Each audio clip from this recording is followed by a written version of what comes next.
Hi hello అందరికీ నమస్తే welcome back to our channel. నేను ఉషా శ్రీహరి. అందరూ ఎలా ఉన్నారండి? అందరూ చాలా హెల్తీగా హ్యాపీగా ఉండాలని మనస్ఫూర్తిగా కోరుకుంటున్నాను. అమ్మవారిని చూసారు కదా, కళకళలాడుతూ ఉందన్నమాట. సో నిన్న శుక్రవారం వ్లాగ్ అనమాట ఇదైతే. ఇంట్లో పూజది చేసుకున్న తర్వాత గుడికి కూడా అయితే వెళ్ళాను. సో ఈరోజైతే పూజ వ్లాగ్ అలాగే టెంపుల్కి వెళ్ళింది కూడా అయితే మీతో అయితే షేర్ చేసుకుంటాను. సో కొత్తగా మన ఛానల్ ఎవరైనా చూస్తుంటే కనుక ప్లీజ్ సబ్స్క్రైబ్ చేయండి. సో నిన్న ఇంకా ఇంట్లో పూజ కోసం అయితే నేను అటుకులు పెసరపప్పుతో పాయసం అనమాట. ఈ పాయసం రెగ్యులర్ పాయసంలా కాకుండా చాలా కమ్మగా డిఫరెంట్ టేస్ట్తో ఉంటుంది. క్రీమీగా చిన్నపిల్లలు తిన్నా కూడా చాలా టేస్ట్గా ఉంటుందన్నమాట. సో ఎప్పుడు రైస్తోనే కాకుండా మనం ఇలా చేసుకుంటే కొంచెం కొత్తగా బాగుంటుంది.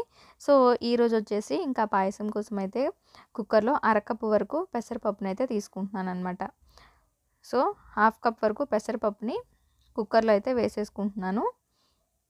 నేను కుక్కర్లోనే చేసుకుంటాను అనమాట. సో అందుకని కుక్కర్ పెట్టేసుకొని దీంట్లోనే అయితే ఫ్రై చేసేస్తున్నాను అనమాట. సో అరకప్పు పెసరపప్పు వేసిన తర్వాత సిమ్లో పెట్టేసి ఇటువైపు అయితే గిన్నె పెట్టేసుకుని 1/2 లీటర్ వరకు పాలనైతే పోసుకుంటున్నాను. ఇలా ఎట్ ఏ టైం చేసుకుంటే మనకి టైం సేవ్ అవుతుంది, త్వరగా అయిపోతుంది అనమాట. ఎందుకంటే పూజ చేసుకుంటాం కాబట్టి ఆ రోజే పని ఇంకా అంతా హడావుడిగా ఉంటుంది కాబట్టి ఒకేసారి చేసుకుంటే మనకి ఈజీగా అయిపోతుంది. ఓ పక్కన పాలు కాగుతూ ఉంటాయి. ఇక్కడ వచ్చేసి పెసరపప్పుని మంచి స్మెల్ వచ్చే వరకు అయితే ఫ్రై చేసుకున్నాను. అలా అని చెప్పి మరీ ఎర్రగా అయిపోయేటట్టు కాకుండా కొంచెం మంచి స్మెల్ వస్తూ ఉన్నప్పుడు స్టవ్ ఆఫ్ చేసుకుంటే సరిపోతుంది. ఇంకా దీన్ని కొంచెం చల్లారిన తర్వాత నీళ్లు పోసేసుకొని నీట్గా 2 సార్లు అయితే కడిగేసాను అనమాట. సో ఈ పెసరపప్పు ఫ్రై చేసుకొని కడిగేలోపు పాలైతే మరిగిపోయినాయి. ఇంకా పెసరపప్పులో ఏ కప్పుతో అయితే పప్పు తీసుకున్నానో అదే కప్పుతో 2 కప్పుల వరకు నీళ్లు పోసేసుకొని కుక్కర్కి అయితే మూత పెట్టేసుకుంటున్నాను. మరి హైలో మరీ సిమ్లో కాకుండా కొంచెం మీడియం ఫ్లేమ్లో పెట్టేసుకొని ఒక 3 విజిల్స్ వస్తే సరిపోతుందన్నమాట. సో పాలు చక్కగా ఈ విధంగా పొంగుతున్నప్పుడు ఒక అరకప్పు వరకు అటుకులను అయితే తీసుకున్నాను. నేను వచ్చేసి ఈ అటుకులు మందంగా ఉంటాయి కదా, ఆ అటుకులు అనమాట. పాల అటుకులు అయితే కాదు, మందమైన అటుకులను అయితే తీసుకున్నాను. సో అరకప్పు అటుకులు అయితే వేసుకుని పక్కన ఉడకబెట్టుకుంటున్నాను. ఈలోపు ఇంకా స్వీట్ అంటే మనకి కంపల్సరీ డ్రై ఫ్రూట్స్ ఉండాలి కదా. ఇక్కడ వచ్చేసి నేను బాదం పప్పులను అయితే తురిమేసుకున్నాను అనమాట.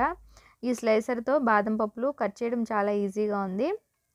సో ఈరోజు అయితే జీడిపప్పులు నేనైతే మిస్ చేశాను అనమాట. జీడిపప్పులు ఉంటే ఇంకా కమ్మగా ఉంటుంది.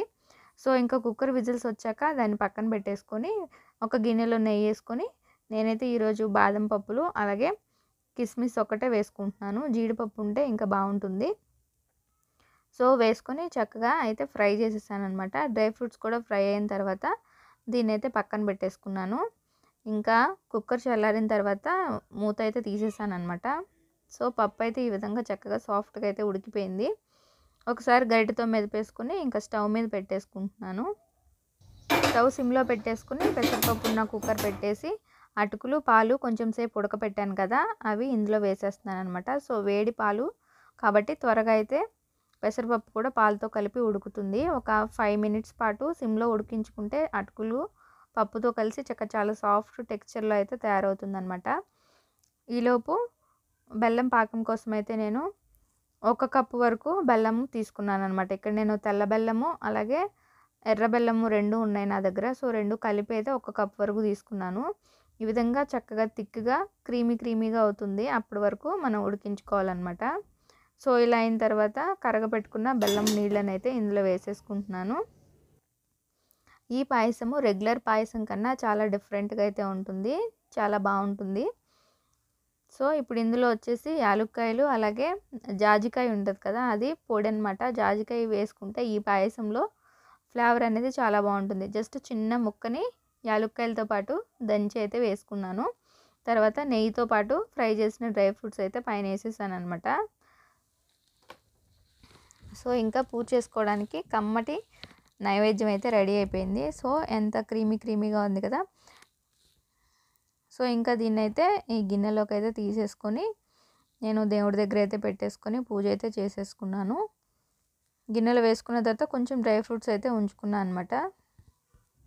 సో అవి అయితే గార్నిష్ చేసేసుకుని పూజ చేసుకున్నాను అనమాట. సో పూజ అంతా అయిన తర్వాత ఇంకా గుడికి కూడా అయితే వెళ్ళాను. సో ఈరోజు అయితే నిజంగా అమ్మవారి గుడి ఎంత బాగుందంటే, ఆషాఢము బోనాలు కదా, కొంతమంది బోనాలు కూడా ఇస్తూ ఉన్నారనమాట. అలాగే ఒడి బియ్యం పోయటం మొత్తం గుడంతా సందడి సందడిగా ఉంది. చాలా బాగుందన్నమాట.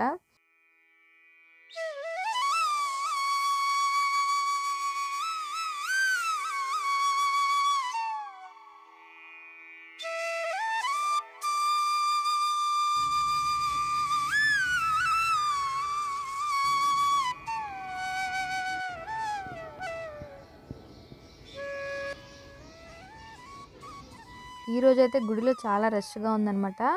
లోపల వీడియో తీయడానికి కూడా అస్సలు ఖాళీ అయితే లేదనమాట. అంతమంది జనం ఉన్నారు. సో, అమ్మవారు ఎంతో చక్కగా దర్శనం అయితే నాకు జరిగింది ఈరోజు. ఇంకా కొంతమంది ఇట్లా అన్నం పెసరపప్పు పెట్టి, కళ్ళు పెట్టి అమ్మవారికైతే నివేదన చేశారనమాట. తర్వాత ఇంకా నిమ్మకాయ దీపాలు ఇక్కడ స్పెషల్ అనమాట.